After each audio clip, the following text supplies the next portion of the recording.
How do you apply a dog harness? There are several different kinds of harnesses on the market. Some of them actually snap in the front between the dog's shoulder blades. Some of them snap on the side. You would fit it over their head and put their legs through and then snap it. This is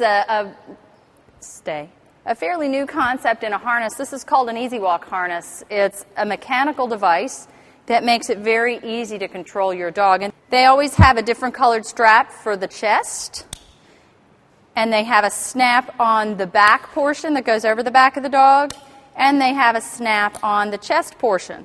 It's always easiest to apply these harnesses by unsnapping the different colored strap or the chest portion. Once you have it unsnapped, you just slip it over your dog's head. You bring the strap underneath, behind the legs, and you snap it in, and that's about it. It's pretty easy to apply.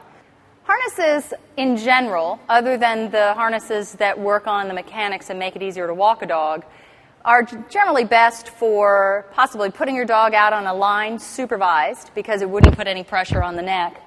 And if you're using your dog for something where you would want them to pull, for example, tracking dogs almost always wear harnesses. They're expected to pull you to the location, and so you want to protect their neck and their spine, and you want them to pull.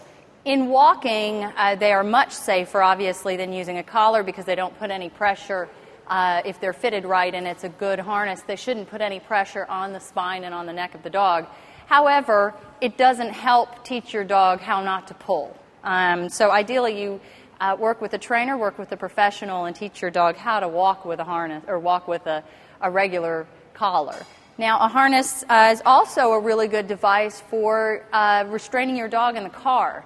There are harnesses specifically that have a padded chest plate that if your dog were in an accident, the seat belt would engage just like it would for us humans, and then the chest portion would be fairly cushioned so that when your dog is thrown forward that they would be restrained.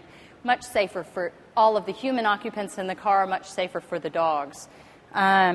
You wouldn't want to use a collar in that instance, because obviously that would be an ending if you did have an accident. So there are many, many harnesses. I would strongly suggest you find your local pet store and you take your dog over there if your dog is social with other dogs and good with people, and you try some of the harnesses on.